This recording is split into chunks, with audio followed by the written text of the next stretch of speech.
Oh, brother, please let us know for last thoughts, our listeners live and on podcast.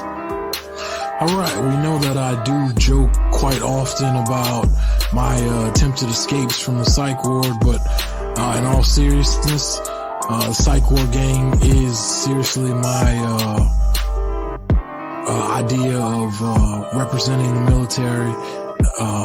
Representing mental health in the military community. So if you happen to run into any type of mental health crisis or emergency, do not be ashamed nor afraid to dial 988, press option 1.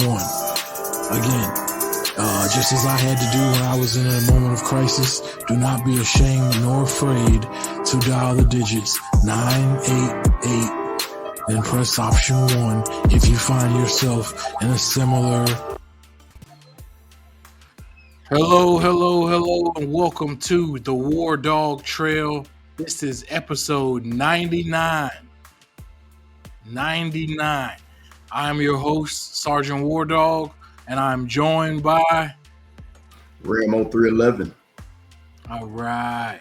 Now, tonight, we have a very special Army veteran guest for you who's doing amazing things for veterans in the state of Idaho. All right. But before we bring him to the stage, let's go over a few announcements for today.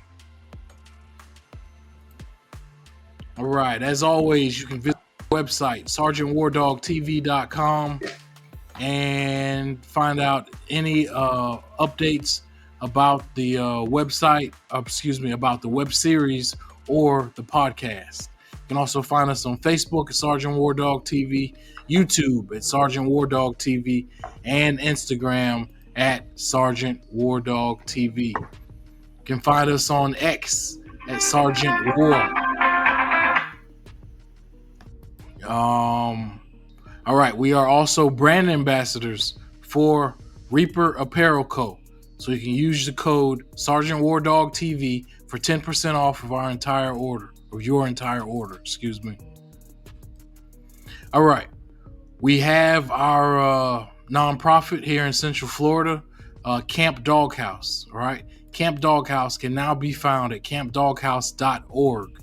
This is our attempt to use the land that we acquired several years ago to build a homeless war veteran shelter in an off-grid camp setting. All right, check us out, campdoghouse.org. All right, last year we won 2 awards. First off, we won Leading Veteran Welfare Outreach Nonprofit Organization for 2023 from Acquisition International Magazine in the UK. Next, from Corporate Livewire, we won Veteran Support Nonprofit Organization of the Year for 2022 and 2023. All right, we are media members of the National Shooting Sports Foundation, which owns and runs SHOT Show. We will soon be media members of POMA, the Professional Outdoor Media Association. And last but not least, I have completed my book on 3 tours in Iraq as a Marine Infantry Rifleman. I've submitted it to publishers. As soon as I have any type of a release date, I will come back and let everyone know ASAP. All right.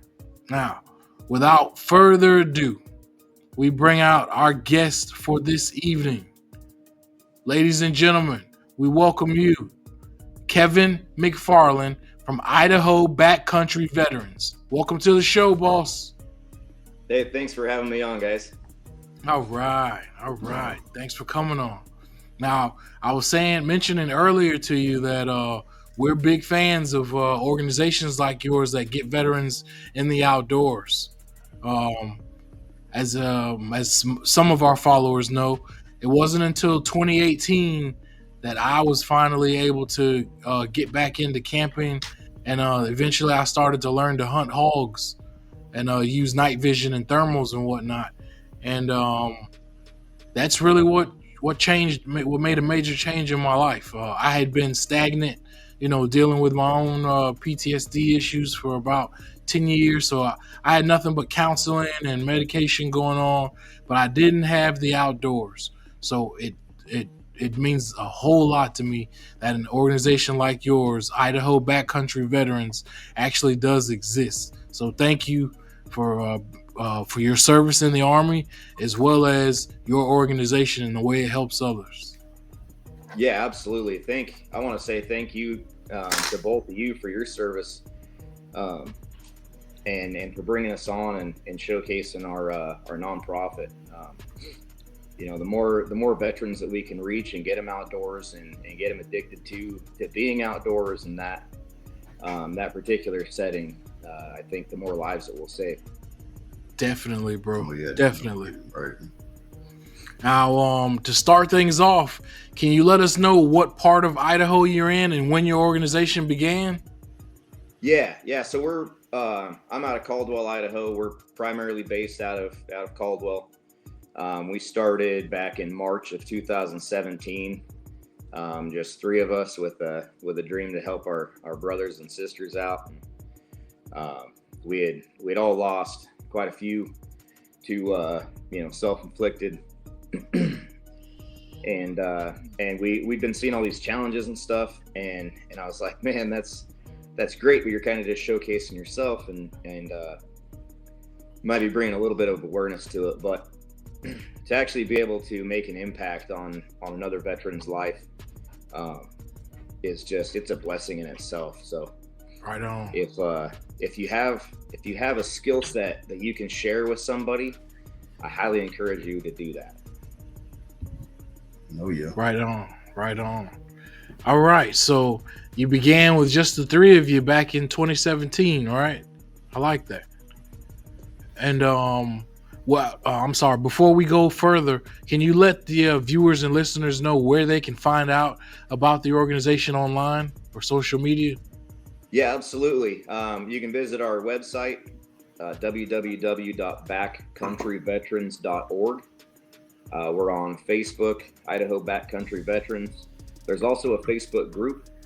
If you search Idaho Backcountry Veterans and then group in parentheses, there's about 3,200 veterans in there. And, really? Yeah. Oh, wow. 3,200, bro. You've been busy, man. That's what's up. I like that. Yeah, it's just grown into really a support community.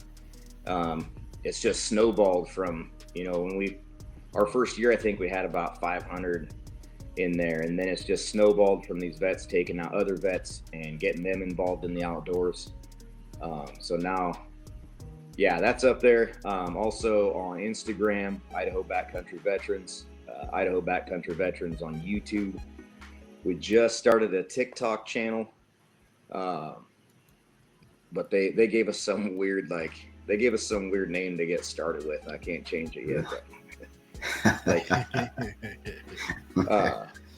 But anyways, and then the best way to get a hold of us is really through our website or Instagram. Okay, good deal. Now, obviously, we're talking about hunting. What species do you do? What are the different variety of species that you take veterans out to hunt? Oh man, we do it all. We just got done with a pheasant hunt. We're doing 6 hunts this year from 2023, and then the end of the season in 24. We're going to start turkey hunting. We've done several turkey hunts over the years, and then spring bear starts as well in the middle of April. And then we do kokanee fishing, bass fishing, and then camping in between big game season. And then once that rolls around, we take vets out to fill their deer tags, take their kids out with them, and get the kids involved. And then we do elk, and it's just we do it all. We got a lot of awesome volunteers that are well rounded. Good deal. Okay. Now, how often are you all doing these excursions? Oh shoot, quite a bit. So let's see, we've had 6 pheasant trips between December 10th and February 24th. We'll have 6 of those. Okay. And then, once we can get into the mountains, we're usually doing something at least every other weekend, with at least 1 to 2 veterans. And now that we've branched out, so we have a Panhandle chapter, and we've got 3 key leaders up there that have been doing awesome. One of them's a Marine Corps vet as well, and so they've been taking people out camping and all that stuff up there. We just stood up the Magic Valley chapter over by Twin Falls, kind of south central Idaho, and so they're doing some fly fishing stuff and some sturgeon trips. So it's constantly going. That's nice. Good deal. So you actually have different chapters already, right? Yeah. So we've got 3 chapters, and we're looking at standing up another one to cover the eastern Idaho side of the state. Nice. Now, can you walk us through what the process is for a veteran to be able to sign up and join one of the outings? Do they go to the website or? For sure, yeah, they can go to the website. A really good place is the group on Facebook, but we post all of our trips on all of our social media platforms, and then in our calendar, they can actually go look through what events we have planned. And there's a link to sign up in there. They go through the sign up genius, put in all their information, and then they're signed up for that event. All right. So it's a pretty simple process, and then we get their contact info through the sign up genius, and we're able to communicate with everybody at once, and they know what they're signing up for. In the past, we had just everybody send in applications, and then as a trip would come up, we'd call this old book full of applications, and you'd go through 1,500 before you got somebody that was able to go. So that's why we streamline that, and we try to have our events planned 30 to 60 days out. That way they can go look in there and check out what they want to do. What's the most amount of veterans you've had at one event? I would say our Schwartz Sturgeon Pond event. So there's a pond down here, private pond, called Schwartz Sturgeon Ponds, and they've got a couple thousand sturgeon stocked in there, over I want to say it's about 5-10 acres or so. Yeah, it's pretty awesome. They've got some flat spots and stuff like that. So I would say about 50 to 75 veterans at once, including their family. Yeah. Oh wow! Yeah, so I would love to have been able to see that. Yeah, it's great. Everybody's helping each other out. You got to get in the water to release these fish, and so everybody's just, some parents off doing something, go getting their kid a cheeseburger or something, and the kid's got a sturgeon on. Somebody will hop over and help them out and get the sturgeon off, and it really turns into a big family deal, and everybody's exchanging phone numbers at the end, and it's just awesome. Right. Yeah, Good that's cool. deal. That's cool. Is it a now you all totally independent, or is it you all work with the VA? They kind of refer people over to you all? And No, this is totally independent. I've reached out to the VA for a little bit of assistance, kind of trying to see if there was some way we could collaborate there. And kind of the furthest I got was dropping off some flyers. But hey, it's fine. It's fine. Hey, as long as organizations like you are out there, man. Hey, hey, you all are getting a good foothold, man. It sounds like you all have an extremely nice network. That's good. That's good. We definitely need to see more veterans getting out there and be able to link up together. Yeah, That's for great. sure. And like I said, the community, the outdoors community is something else, and then the Idaho community is something else in itself. And so we've got those two communities coming together and really helping everybody out. Okay. Can you talk to us about your female veteran participation? Yeah, it's lacking a little bit. There's definitely not as many female participants as there is male. Not 100% sure what that disconnect is, but I know the female veterans that have come out with us have all had just great things to say. And yeah, we actually had an interview with the lady up north. She was a veteran, or she is a veteran. Her husband was a veteran as well, and they divorced. She brought her kids up to one of our camps this last summer, and they found another family, and she's able to get her kids outdoors, and now they're going to go hunting. And Nice. yeah. How about? Oh, I'm sorry. I was gonna say, any plans to move into any other states, or you looking into other states right now, or you trying to go completely national as much as you can? Yeah, well, to a point, yeah.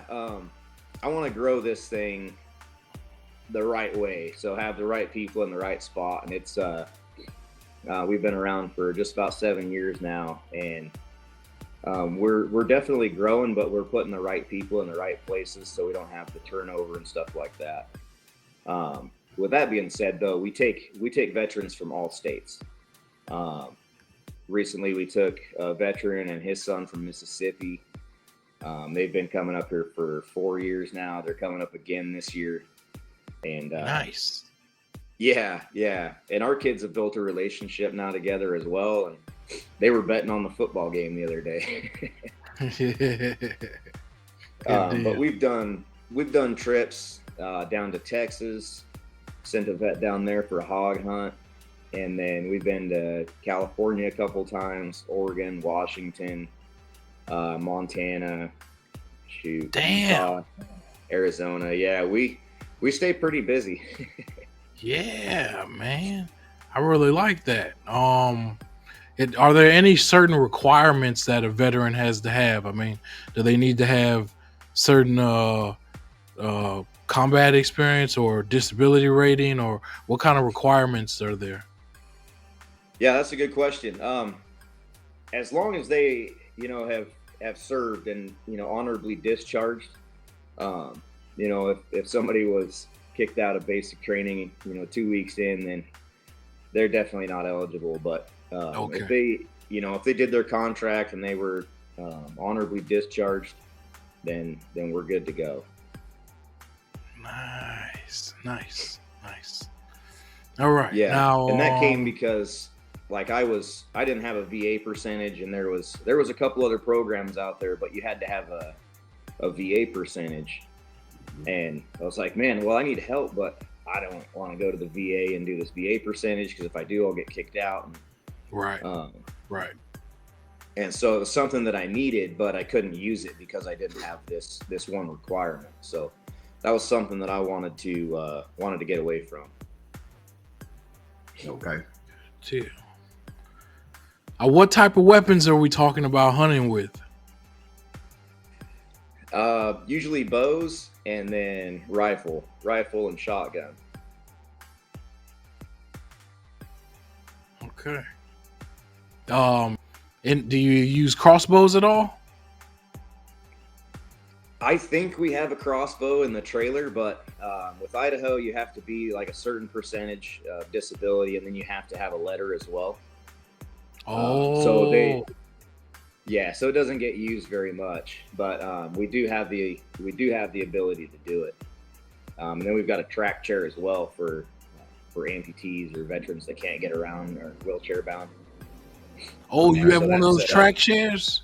Yeah. That's nice. Yeah. Okay. That's all I'm about to ask. I'm about to ask about that. That's cool. Awesome. Yeah, it's got a rifle holder, and then it's got a fishing pole holder on it as well. And it's been used for both.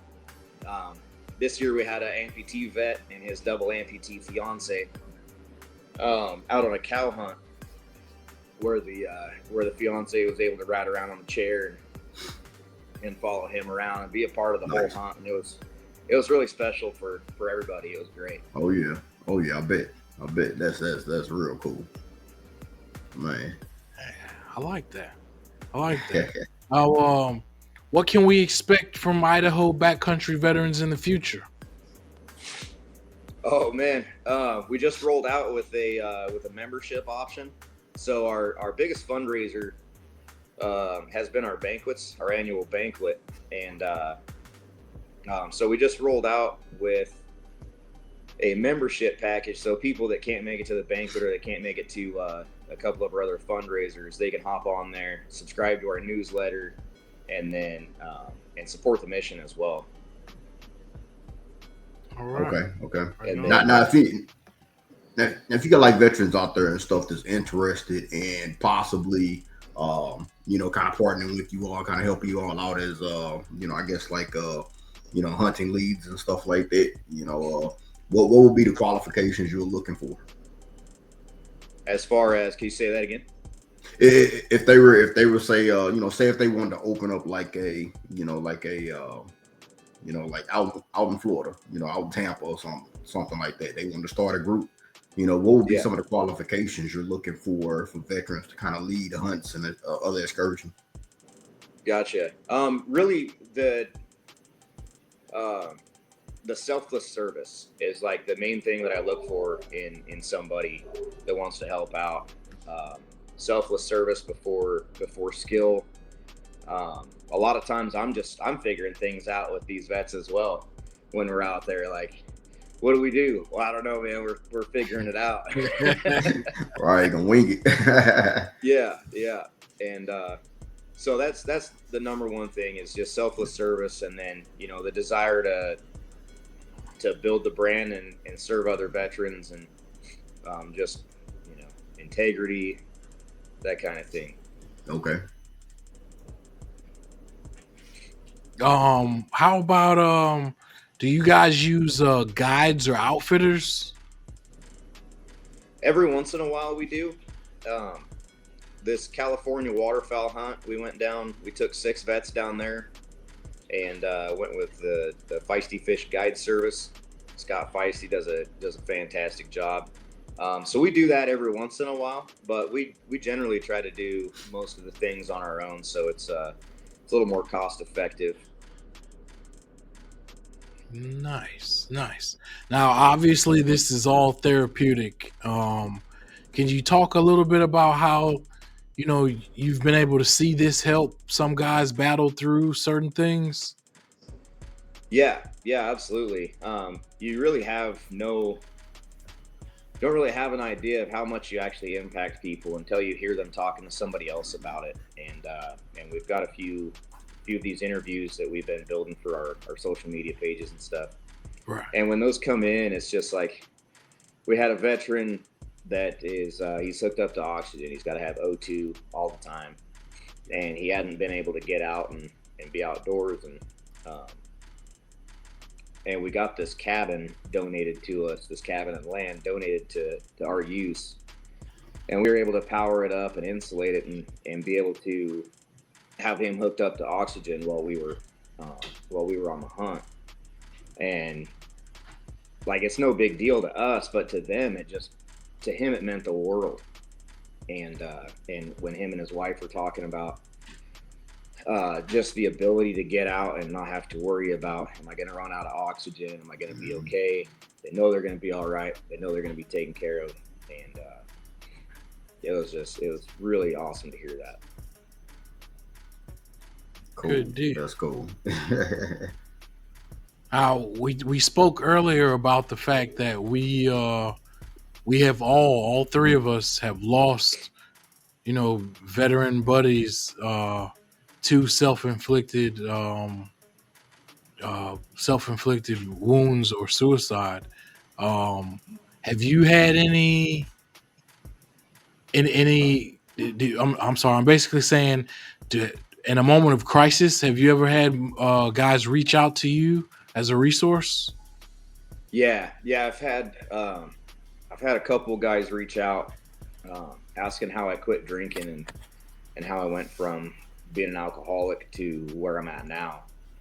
And it's really not difficult to walk them through it. I just tell them it's a change that you have to be ready to make. And once you decide that, there's nothing that can stop you. Right on. Yeah. Like that. Yeah. That's a good feeling, man. Going from the military, doing whatever, with the brotherhood, and then getting out. Hey, you still kind of pushing that whole mentor and counselor thing. Helping guys. Yeah, That is a absolutely. good feeling.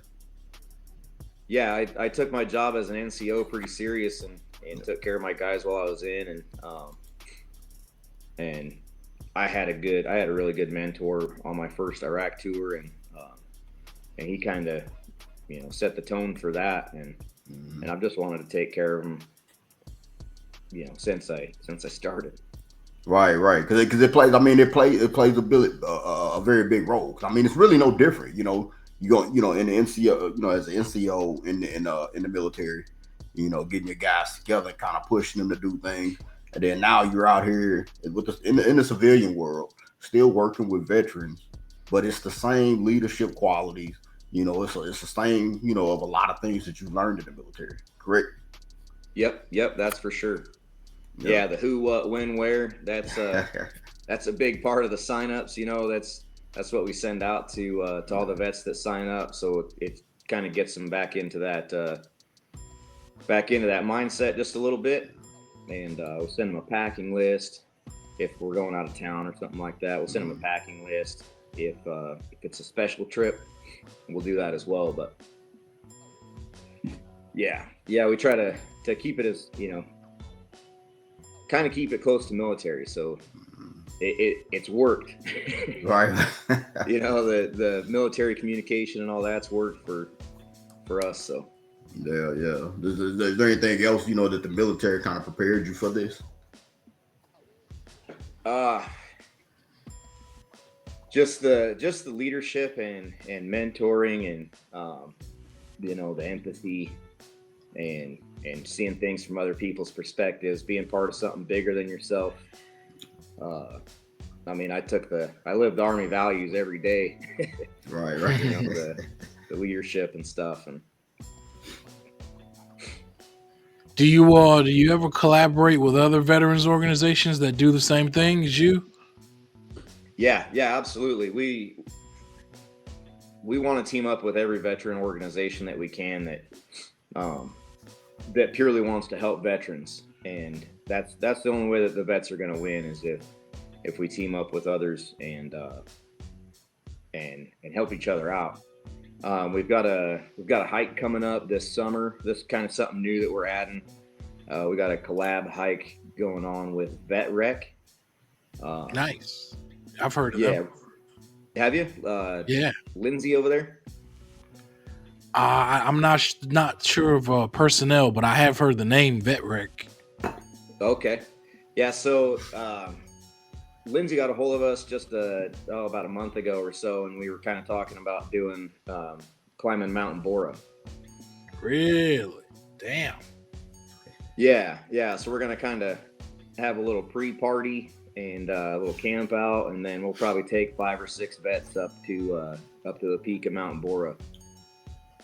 Okay. Nice. How's that gonna be? How long is it taking everything? What's the preparation for that? As far as the climb, I have no idea. This will be my first run. Hey, keep it flexible. Yep. Simple Gumby. Hey, get up there and just keep moving. I told her, I'm like, hey, I don't climb mountains to not stay the night on them. I climb a mountain. I'm like, I'm gonna stay the night. Right. Good deal. All right. To finish things off, do you have anywhere that you'd like to tell people to go if they'd want to contribute or donate to the organization? Yeah, absolutely. We've got a couple campaigns going on right now on our social media, on our Facebook page. We just launched the Fundly campaign for this nonprofit MVP show that we're a part of. Okay. And then so they can contribute to that campaign. There's going to be an online auction as well. And then they can go to our website, sign up for the membership. Let's see, how else can they contribute? And then there's donate now buttons all over that website. So okay. That's a great way to contribute. The other way is we are constantly looking for private land to take these vets out on. Idaho has blessed us with a ton of public land, and it's great. But having to kind of work around the public, Right. and that kind of thing is it can be a little taxing. But private landowners, if you've got some land that's not being hunted or anything like that, if we can access it, that's great. That's a great way to contribute. All right, I feel the same way. So you actually do prefer private land over public? I do when I'm taking other veterans out hunting. Right, right. That makes sense. It makes a lot of sense. Yeah, I totally get it. Sometimes the public can get, I guess, out of hand, out of control. We try to limit those experiences as much as possible. Right. Yeah, Gotcha. Yes.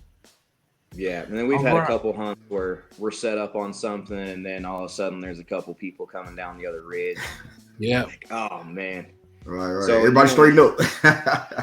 Yeah. So like a personal hunt, I can go for 10 to 15 days, but for these vets, some of them only get a day or two to make that happen. So we try our best to get them on an animal. And, nice. Yeah. Yeah. The less competition, the better.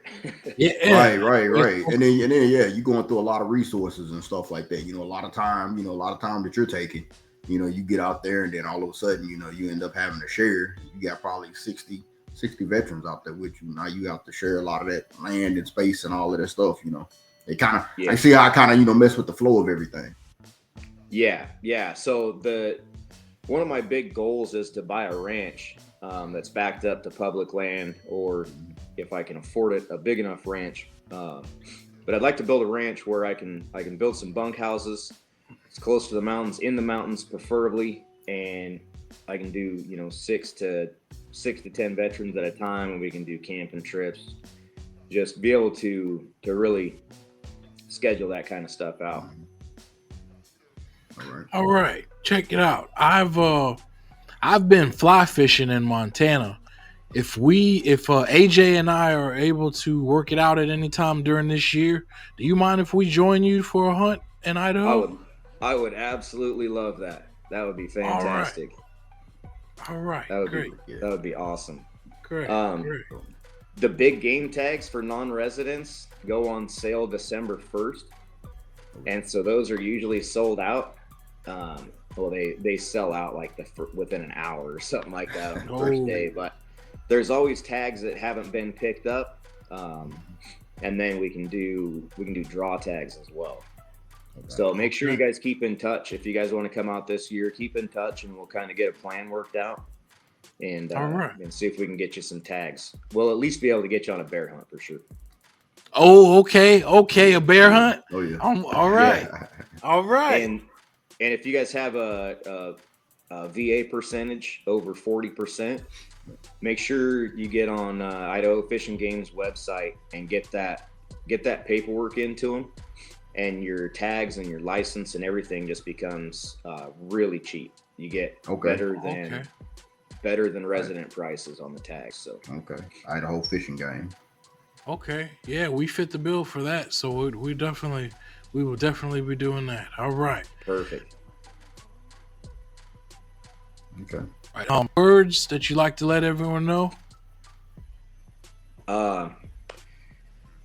Man, just really thanks to the outdoors community, thanks to you guys. We're on a mission to help veterans and reduce the suicide rate, and any help we can get on that, we're very appreciative. So thanks a lot. Right on. All right, ladies and gentlemen, this has been episode 99 with Kevin McFarland of Idaho Backcountry Veterans. This is, like as we said earlier, this is one of those veterans organizations that does the job of getting veterans into the outdoors. I'm impressed. I'm a fan. Well, we both are. We couldn't salute you or give our hats off much more to you than everything that you have going, and especially when you mentioned 3,200 different veterans. Man. Yeah, we need that to grow. We need to get some more veterans taken care of. I want to say again, I really appreciate you guys highlighting our organization and helping tell our story. All right, on. Yeah, no problem. Hopefully it helps. I love to see y'all grow. Yeah, absolutely. Right yeah, you got two right here, so. Awesome. Yeah, the main thing is just getting in front of more veterans and letting them know that there is this resource to help them out. So, and it does work, man. It works. Yeah, man. A bear hunt is like a bucket list item for me. So I'm Awesome. I'm all excited and ecstatic to. Heck yeah. Yeah. April 15th, especially as Florida guys. Yeah. Say it again. Yeah, that'll be awesome. April 15th is when bear season starts. Oh, all right. So it goes April 15th to June 15th, and then I want to say August 15th, somewhere in there to I can't remember. I'll have to look at the regs again, but sometime in August is when fall starts. Okay. All right. Good deal. All right, Kevin, we thank you for coming on the show. Really appreciate you taking time out of your busy schedule. And most importantly, we appreciate your unselfishness and being able to serve other veterans the way you do, man. Thank you again for everything you do. Absolutely. Thanks a lot. All right. You have a good night, and thanks for coming on the show. We appreciate you. All right. You too. Right. Thanks again. Okay, ladies and gentlemen, this has been episode 99 of the WarDawg Trail podcast. We told you we had a great group, great organization for you today, and we let you know exactly what we meant by introducing the Idaho backcountry veterans. AJ, you got any final words? Hey, no. Right. Hey, likewise. Hey, follow us. Follow Sergeant WarDawg TV, Idaho Backcountry Veterans. Hey, follow them. All right. You never know who's out there that needs that hand. Follow, share. All right, everyone. Have a good one. Salute. All right, salute. All I know is war. All I know is shoot. All I want is more, but I got some things to do. I'm a dog of war. Hell's what I've been through. I'm a dog of war. I did it all for you. I'm a soldier, I'm a warrior. Got an emblem on my cover. And ask me what I did for ya. I put the trash deep down under. Yeah, I'm a dog of war. Hell's what I've been through. I'm a dog of war. I did it all for you, yeah. Took some time in the place, man, I just needed some space. All the pain show in my face and my heart starts to